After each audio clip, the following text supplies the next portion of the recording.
ইন্নামা ইয়াতাকাব্বালুল্লাহু মিনাল মুত্তাকিন।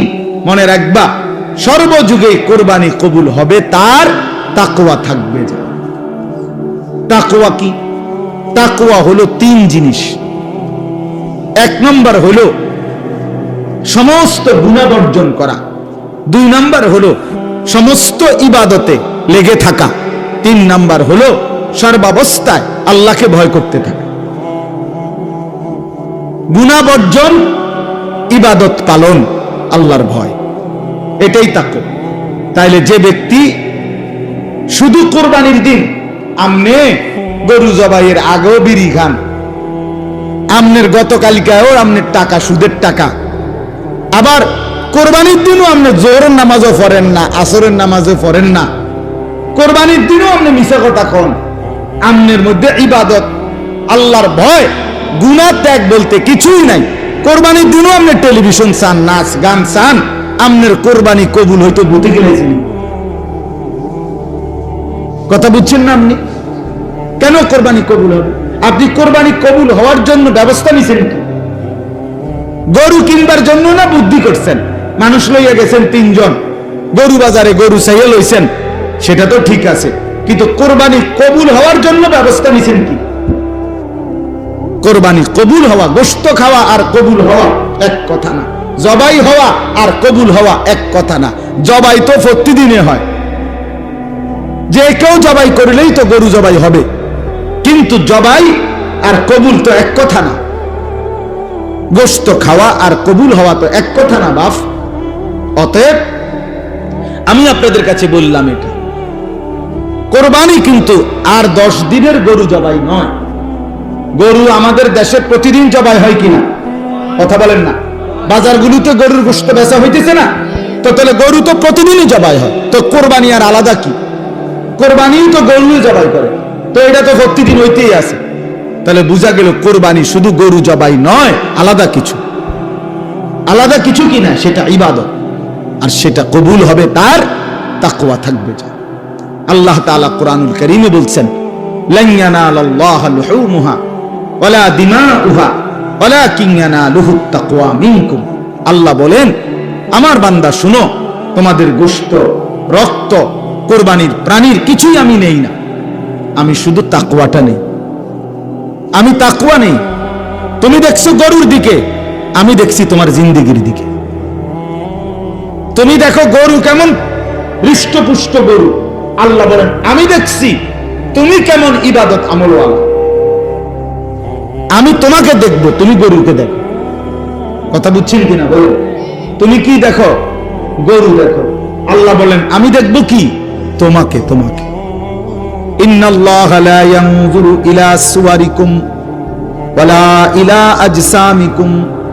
নবী সাল্লাল্লাহু আলাইহি ওয়াসাল্লাম বলেন, নিশ্চয়ই আল্লাহ তোমাদের চেহারা শরীর দেখবে না, ওয়ালাকিন ইয়ানজুরু ইলা কুলুবিকুম ওয়া আমালিকুম, বরং আল্লাহ তোমাদের দিল দেখবেন আর তোমাদের আমল দেখবেন।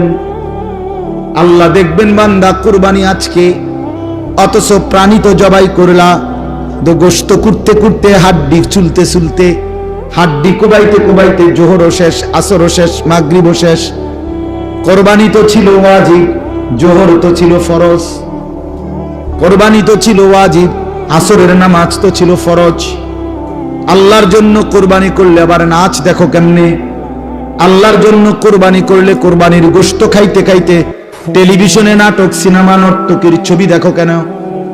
এটা কেমনে হইল আল্লাহর জন্য? এটা কেমনে হইল কোরবানি? এটা তো আর 10 দিনের মতো, বছরের অন্য দিনের মতো গোশতই খাওয়া। হ্যাঁ বলেন?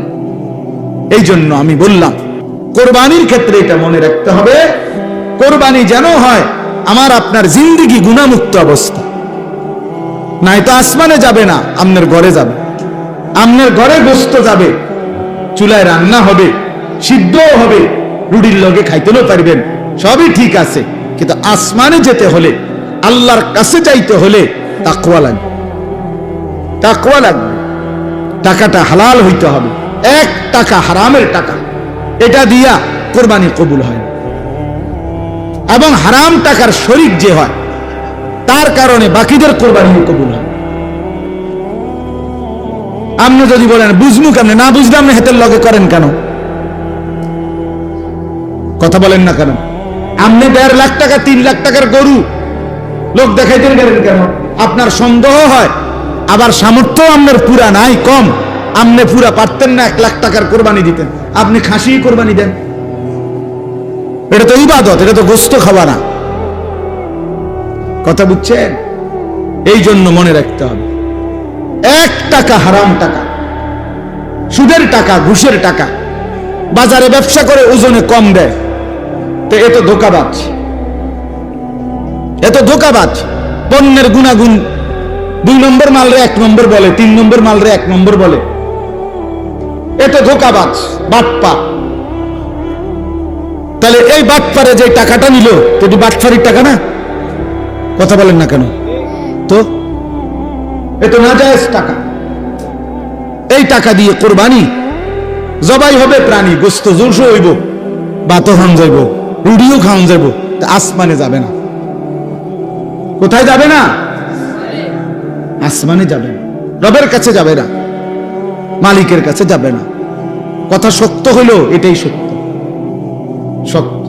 এরম যে আপনি বলবেন এরম এরম কইলে আর কয়জনে কোরবানি দিব? দিয়েন না আপনারা কেউ, অসুবিধা কি? কথা বলেন না কেন? আল্লাহ ঠেকে যাবে, ঠিক না? ফেরেশতারা আটকে ফিরে যাবো নাকি?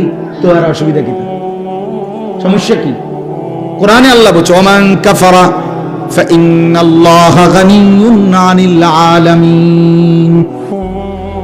আল্লাহ বলে তোমরা যারা হজ করতে অস্বীকার করো, অবজ্ঞা করো, অবহেলা করো, তাইলে মনে রাখো কোনো সমস্যা নাই, আমি আল্লাহ গোটা পৃথিবীর সমস্ত মানুষ কারো প্রতি মুখাপেক্ষী নই, আমি সবার থেকেই অমুখাপেক্ষী।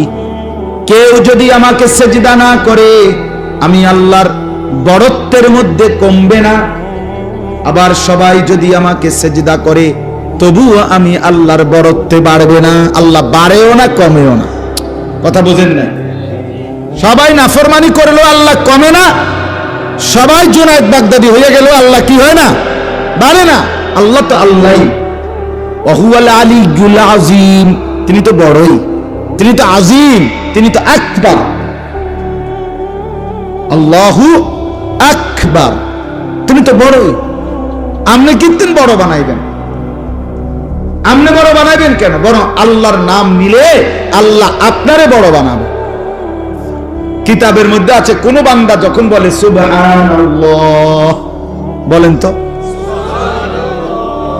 আবার বলেন তো, আল্লাহ বলে এটার অর্থ হলো, হে আল্লাহ, আমি আপনার পবিত্রতা বর্ণনা করিতেছি, এই সুবহানাল্লাহ অর্থ।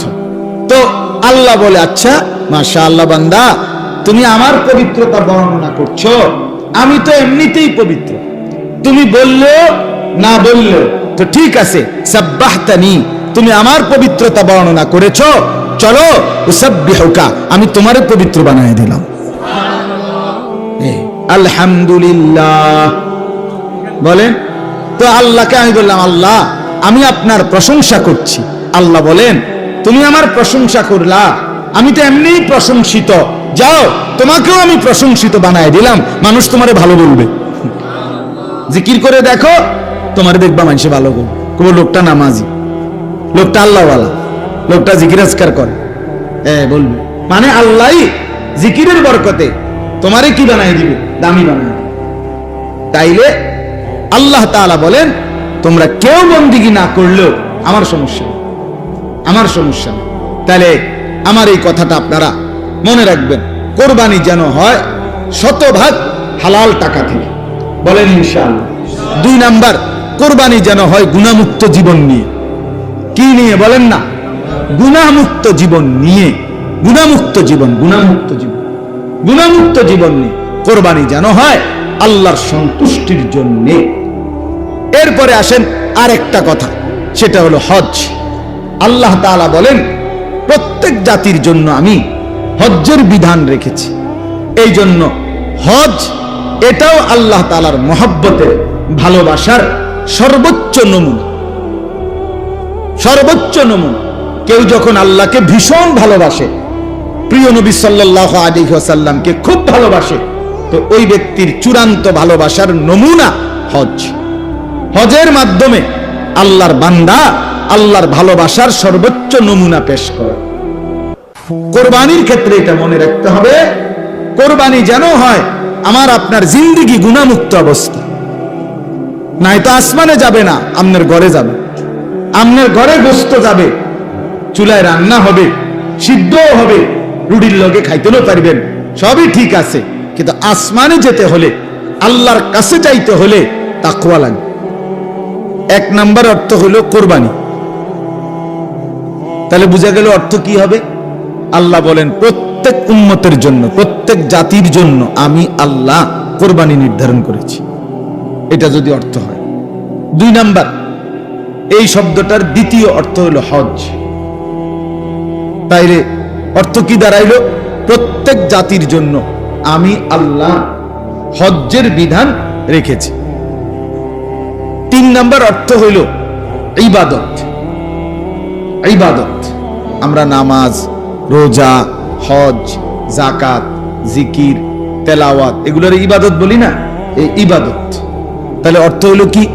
যে প্রত্যেক জাতির জন্য সর্বযুগে সর্বকালে আমি আল্লাহ ইবাদত নির্ধারণ করেছি। অর্থাৎ আমি আল্লাহর ইবাদত করতে হবে না এমন কোন জাতি আমি বানাই নাই, এমন কোন মানুষ আমি আল্লাহ বানাই নাই। কোন মানুষকে কোন যুগে কোন কালে মানুষ বানাইছি অথচ আমার ইবাদত করতে হয় নাই বা বলি নাই বা চাই নাই আমি, এমন হইতে পারে না। ইবাদতবিহীন মানুষ হয় না, মানুষ ইবাদত ছাড়া থাকতে পারে না। এই জন্য যে মানুষ ইবাদত করে না, আল্লাহর বন্দিগি করে না, সে কোনো মানুষ না, সে কোনো মানুষ না, সে জন্তু জানোয়ারের একটি আইটেম, এক প্রকার। গরু ছাগল যেমন জন্তু, এটাও একটা জন্তু, এটাও এক ধরনের প্রাণী।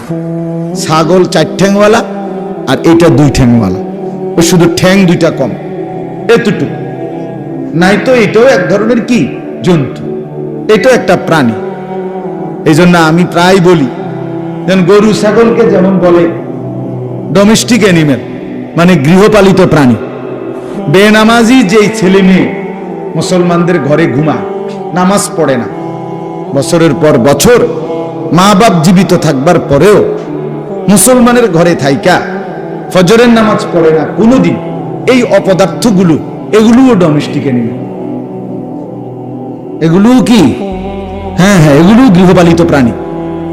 অর্থাৎ এগুলোর ঘরে পালে, ছাগলরে যেমন ঘরে পালে, গরুরে যেমন ঘরে পালে, হাঁস মুরগা যেমন পালে, তো এই মা বাপও এই কিসিমের আরো কতগুলো প্রাণীকে পালতেছে। এই যদি মানুষ পালতো, মুসলমানকে পালে, মুসলমান সন্তান, তো বেনামাজি থাকার কথা না। যদি মুসলমান বউ পালতো, তো এ তো বেনামাজি বেপর্দা হওয়ার কথা না। যদি মুসলমান মেয়েকে পালছে বড়া, তাইলে তো সে বেনামাজি বেহায়া হওয়ার কথা না। সে মূলত প্রাণী, গৃহপালিত প্রাণী পালছে। তার বাড়ির মধ্যে গরু পালে, ছাগল পালে, হাঁস পালে, মুরগা পালে, তো কিছু অপদার্থ বেনামাজি বেহায়া এগুলোরও পালে, এগুলারে ভাত খাওয়ায়, আর ওরারে আপনার ওই খল্লি ভুসি খাওয়ায়, আর এগুলারে ভাত খাওয়ায়। এই আর কি তফাৎ। এই কয়টা কে বাদ দেয় আর ওই কয়টাকে খল্লি ভুসি দেয়, এই প্রাণীর দুটার মধ্যে তফাৎ। তো খাবারের আইটেম ভিন্ন হইতেই পারে, সব প্রাণীর খাবার কি একরকম? কথা বলেন না কেন? তো তাইলে অসুবিধা কি? খাবারের আইটেম ভিন্ন ভিন্ন হইতেই পারে, কিন্তু মানুষ পালে সন্তান। আমার ভাই মোবাইলটা হাতের থেকে নামায় ফেলে, মোবাইলটাই যদি ধরে রাখেন তো শুনবেন কি, বুঝবেন কি, বুঝবেন কি? এই জিন্দিগি মানে 1 সেকেন্ড জীবন মোবাইল থেকে আলাদা হইতে চায়। আহ, দুশ্মন এইভাবে আমগরে মাথার ঢুকায়, মানে এটারে মোবাইল দিয়ে প্লাস্টার করে দিছে মাথাটা একসাথে। আজকে দুশ্মন আমাদের মাথাটাকে মোবাইলের ভিত্তিতে বাইন্ধে দিছে। অর্থাৎ 24 ঘন্টা জীবনের সমস্ত কিছু আনন্দ বেদনা, ভালো মন্দ, হাসি কান্না, নেক কাজ গুনার কাজ, জিডা পাইবা কোনো কিছুই মোবাইল থেকে আলগা করবা না। হুজুর দেখলো ছবি উড়াইবা, বেড়ি দেখলো ছবি উড়াইবা, খালা মসজিদ দেখলো উড়াইবা, মন্দির দেখলো উড়াইবা। বুঝেন না কথা? মানে জিডা পাও শুধু ছবি উঠাবে। মোবাইল মোবাইল ছাড়া চলবে না এক মিনিট, ভালো হোক মন্দ হোক যেটা হোক। এটা এই যে এক মানসিকতা আমাদের, এটা আমাদের অধপতন, এটা আমাদের পরাজয়, এটা আমাদের ব্যর্থতা, অনেক বড় ব্যর্থতা। কেউ আপনার এটা বুঝতেই চায় না যে আমরা ধীরে ধীরে কোন দিকে যাচ্ছি। এই মোবাইল শেষ পর্যন্ত আমাদেরকে কোথায় নিয়ে যাবে? এই ছেলেদেরকে কই নিয়ে যাবে? মেয়েদেরকে কোথায় নিয়ে যাবে? আহা, কত লক্ষ পরিবারের সবকিছু এলোমেলো হয়ে আছে। স্ত্রী উল্টা চলে, স্বামী উল্টা চলে, মেয়ে উল্টা চলে, ছেলেটা উল্টা চলে। সবকিছুর পিছনে দেখবেন এই বড় মোবাইল, মোবাইলের আসক্তি সব পুরা ফ্যামিলিটাকে, হাজার হাজার কোটি কোটি ফ্যামিলি, লাখ লাখ ফ্যামিলি তছনছ করে দিচ্ছে। কেউ কারো বাঁধন মানে, কারোর সাথে কারো কোনো সম্পর্ক কিচ্ছু না। ফোলা ফোলার মতো, মাইয়া মাইয়ার মতো, বাপ বাপের মতো, বেড়ি বেড়ির মতো। বেড়ি ওই এ ঘরের হে ঘরের বেড়িতে লগে আড্ডা দেয়, এবড়া গিয়া সাদোয়ানে আড্ডা দেয়, ফোলা ফাইনে ফোলাইনের সমবয়সীদের সাথে আড্ডা দেয়, মেয়ে মেয়ের সমবয়সীদের সাথে আড্ডা দেয়। সবাই আলাদা আলাদা। এটাই পরিবার? এটারে বুঝি পরিবার বলে? আল্লাহ তাআলা মা বাবা ছেলে মেয়ে এই বন্ধন এই জন্য দিছেন যে যার যে মতো চলবে। বলেন বাস্তবতা কি? ইনসাফের কথা কি? এভাবে কথা ছিল? বাপের চুল একরকম, ফুতের চুল আরেক রকম, মার বোরকা একরকম, জির বোরকা আরেক রকম, শাশুড়ির বোরকা একরকম, ফুতের বউর বোরকা আরেক রকম। হ্যাঁ, বাপে যায় মসজিদে, ফোলা যায় আপনার শয়তানের আড্ডায়। এটা কেমন কথা? বাপ এভাবে ছুটে গেলাম কেন? আমরা টোটালি ফ্যামিলি ছিন্ন ভিন্ন করে দিচ্ছি, সবাই আলাদা হয়ে গেছে। বাপের সামনে ছেলেটা নষ্ট হইতেছে, এবার কোনো মাথা ব্যথা না। মায়ের সামনে মেয়েটা নষ্ট হয়ে যাচ্ছে, মার কোনো টেনশন নেই। এবারে বুঝে মাইয়া যে ফোলার লগে কথা কয়, মেয়ে যে আপনার চরিত্রহীন হয়ে যাচ্ছে এটা বুঝে। এটা মানুষের চেহারা দেখলেই তো বুঝে।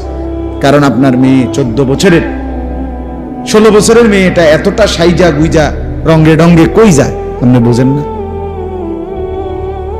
কারে দেখাইতে যায়, কারে দেখাইতে যায়? সে কি এটা বোঝে না? মা বোঝে না এটা? মা সিরা খায়? বলে ইনসাফের কথা হলো এটা। আজকে এই বড় মোবাইল আইসা শেষ আমাদের পুরা আপনার ফ্যামিলি তছনছ করে দিছে, সবাই আলাদা হয়ে গেছে। আমি একজন বড় বুজুর্গের জবানে বয়ান শুনছি, আরজিব বয়ান, হযরত মাওলানা নজরুল ইসলাম কাসিম সাহেবের বয়ানে। কি বলছে জানা? বলছে সকালবেলা শুকর যখন সকালে তো সে চোখ মেলে তো একটু একটু করে চোখ খোলে, মানে কুদ্দুর খোলে আবার খোলে না, কুদ্দুর খোলে আবার খোলে না, চোখ একটু একটু করে। তো উনি বলছে যে বুজুর্গরা বলছে শুকর আল্লাহকে বলে, আল্লাহ চোখ খুলতাম নি একটু একটু করে, আল্লাহ যেন কোনো বেনামাজি সামনে না পড়ে, এই জন্য একটু একটু করে চোখ খোলে, একটু একটু করে। সে লজ্জা পায়, আল্লাহ কোনো বেনামাজি যেন চোখে না পড়ে প্রথম নজর। আমি ওনার বয়ানে শুনছি কতটা নিকৃষ্ট বেনামাজি।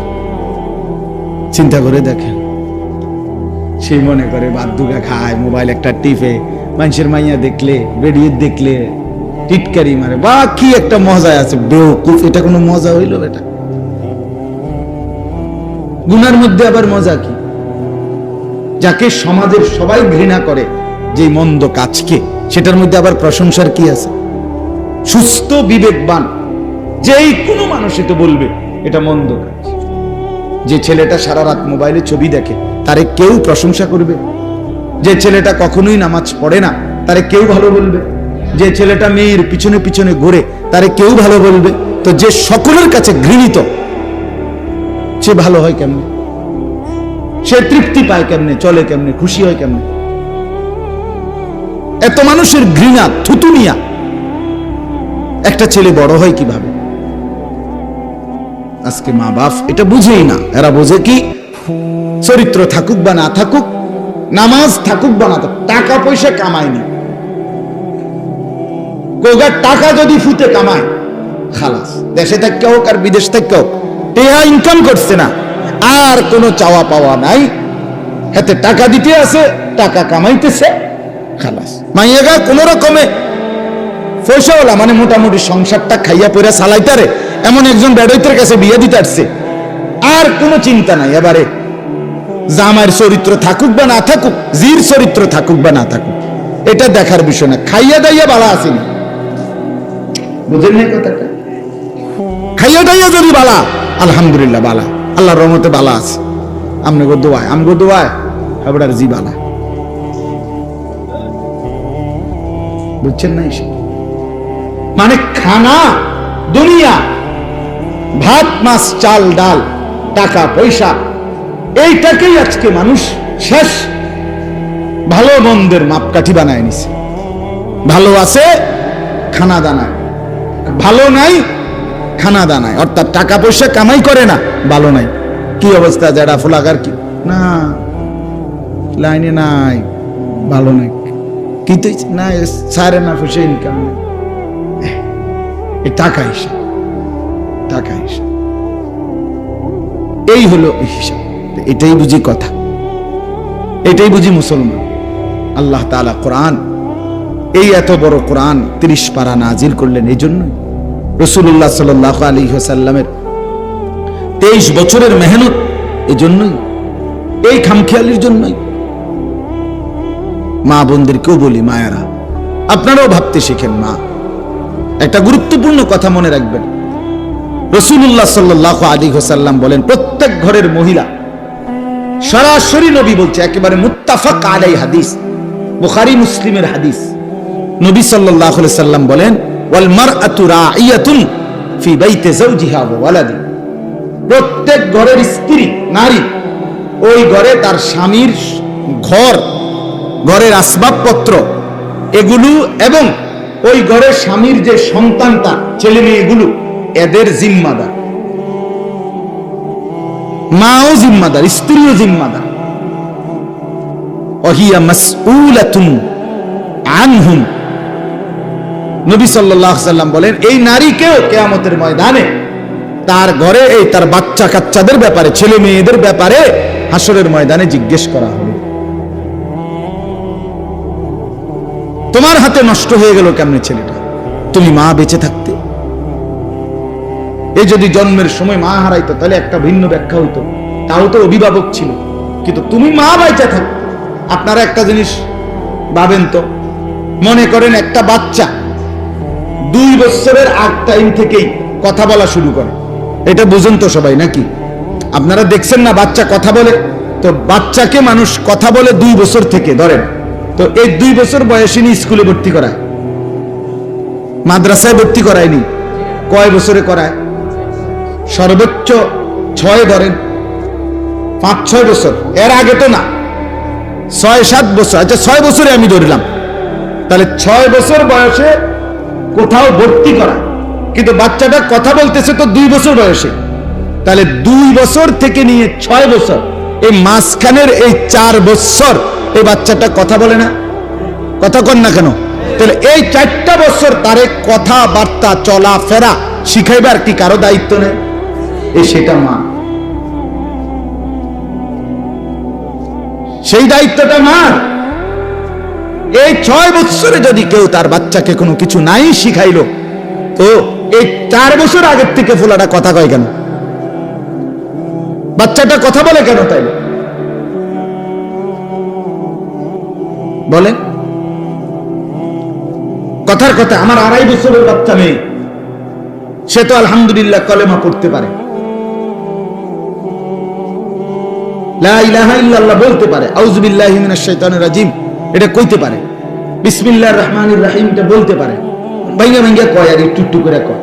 এটা তো তার ঘরে ওই বাচ্চার মা, আমার বিবি, তার বোন, মানে আমার বড় মেয়ে, তো তারা একটু একটু করে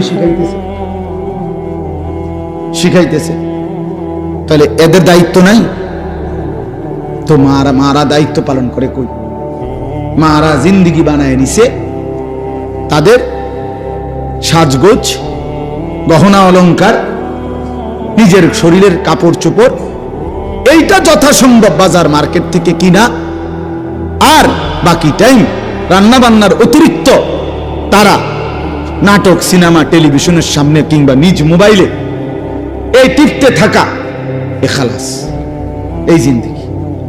সন্তানকে গড়বে কে? ছেলেটাকে কে গড়বে? মেয়েটাকে কে জীবন সাজিয়ে দিবে? আরবি ভাষায় প্রবাদ আছে, হিদনুল উম্মাহাত মাদ্রাসাতুল বানাত। মায়ের কোল সন্তানের পাঠশালা, সন্তানের বিদ্যালয় মায়ের কোল।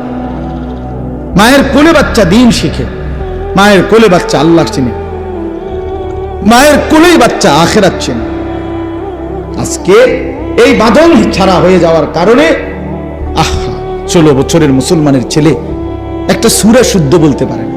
আহারে ব্যর্থতা। এত সুন্দর মুসলমানের বাচ্চা 14 বছর, 16 বছর, 18 বছর আল্লাহর কোরআনের একটা সূরা শুদ্ধ করে পড়তে পারে না। এর চাইতে বড় ব্যর্থতা আমাদের, লজ্জা, লাঞ্ছনা আর কি হইতে পারে? কি হইতে পারে বলে? এর চাইতে বড় আফসোস, পরাজয় আর কি আমার? এই জন্য ভাইয়া ধীরে ধীরে আমি তো প্রায় বলি রে বাপ, ইনসাফের দৃষ্টিতে যদি কেউ ব্যাখ্যা করে তাহলে হালাত, ফিলিস্তিন সারা জীবন নির্যাতিত হবে, রোহিঙ্গা সারা জীবন নির্যাতিত হবে, আর আমরা সারা জীবন এই আরামে থাকমু, এটার কি নিশ্চয়তা? হ্যাঁ, আমরা সবাই জোনায়েদ বাগদাদি নাকি? আমরা বেরিয়ে সব রাবেয়া বসরি না? তো ফিলিস্তিন আজীবন নির্যাতিত হবে মুসলমান, আপনি আজীবন সুখেই থাকবেন, কার থেকে পাইলেন এই নিশ্চয়? বলে এখনকার ছেলেরা যেই হারে বেনামাজি, এরা যেই হারে মোবাইল টিপতেছে, এরা নিজেদের মুসিবত নিজেরা টাইনে আনতেছে না? নিজেদের বিপদ নিজেরা। বেটা তোমাদের তুম করে বলি, বেটা তোমাকে বাপ দাদার চোখের পানি, আগের মুরব্বীদের কান্নার বরকতে আজকে হয়তো তোমরা এই পর্যন্ত ভালো আছো, কিন্তু তোমাকে এই অব্যাহত যদি তোমরা যদি এই অবস্থায় এক ওয়াক্ত নামাজ পড়তে মন না চায়, সারাদিন মোবাইলে নারী, ছবি, নাচ, গান আর আড্ডা দিতে মন চায়, তো তোমাদের পরবর্তী 50 বছর পরের জেনারেশন, তাদের তো তোমরাই হবা দাদা, তোমরাই হবা বাবা, তো তারা কি পাবে? তো বলেন, আপনি একটা হিসাব মিলান। বাংলাদেশের স্বাধীনতার বয়স কি 200 বছর, 100 বছর? তো 50-এর চাইতে একটু বেশি হয়েছে।